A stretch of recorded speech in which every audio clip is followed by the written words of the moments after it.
دعاؤں کا مسلسل تمہارے لبوں کی تسبیح بن جانا اللہ کی طرف سے تمہارے لیے قبولیت کا ایک اشارہ ہے، اور دعائیں مانگتے رہو۔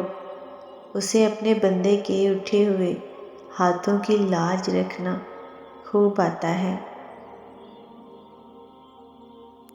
آزمائش جتنی سخت ہوگی اس کا اجر بھی اتنا ہی زیادہ ہوگا۔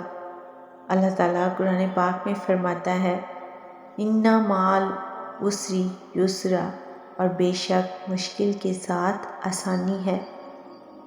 وہ تاخیر اس لیے کرتا ہے تاکہ تمہارا یقین دیکھ سکے، تمہیں ناممکن کے وسوسوں میں الجھاتا ہی اس لیے ہے تاکہ تمہیں ممکن کی طرف اس کی جانب کھینچ کر لے جائے۔ تمہارے دل میں دعا کا خیال بھی خود ہی ڈال دیتا ہے۔ تم سوچتے ہو کہ جو مانگ رہے ہو وہ کیسے قبول ہوگا، اور وہ تمہیں خبر ہی نہیں ہونے دیتا کہ اس نے تمہیں ہی تمہاری دعاؤں کی قبولیت کا وسیلہ بنا دیا۔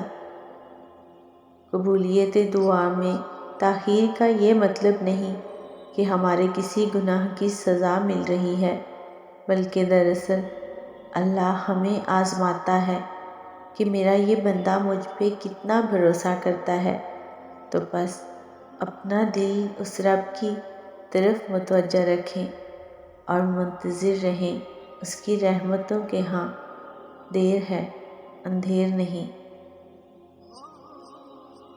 جو لوگ چھوڑ جائیں انہیں آپ بھی چھوڑ دیں، جو توڑ جائیں انہیں معاف کر دیں، جو الفاظ نہ سمجھ سکیں ان کے سامنے خاموشی اختیار کر لیں، جو جہاں ہے اسے وہیں رہنے دیں۔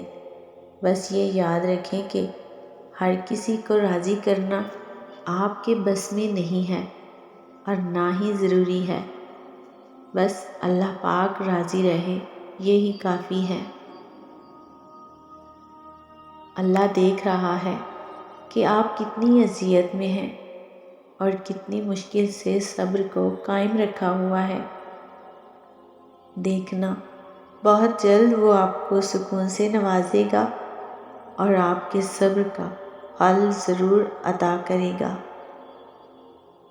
جب آپ لوگوں کے انکار کے بعد بھی اللہ پر یقین رکھتے ہیں نا، تو پھر معجزے ہوتے ہیں، رکاوٹیں وسیلہ بن جاتی ہیں اور مقدر کی لکیریں بدل جاتی ہیں۔